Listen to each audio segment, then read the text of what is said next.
तिकडे जाऊन सांगितलं की आमच्या गावात वाघ आहे. हा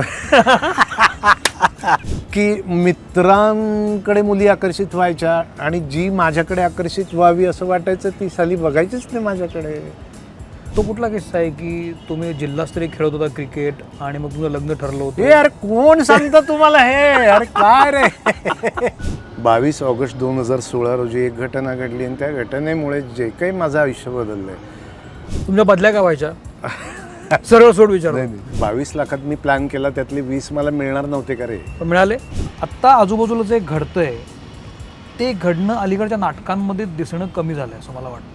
आणि माझे वडील जे फार कमी बोलायचे, बरं, त्यांनी माझ्याशी बोलावं, त्यांनी किमान माझ्याकडे बघावं अशी अपेक्षा असायची. ते बघायचेही नाहीत रे. तुम्ही स्वतःला अपयशी कधी समजलं होतं? म्हणजे या स्वभावामुळे इतक्या मारामाऱ्या झाले की बडा राजन वगैरेंची मुलं मला मित्र म्हणायची. घराबाहेर आपलं कोणी नसतं, घराबाहेर आपलं कोणीही नसतं.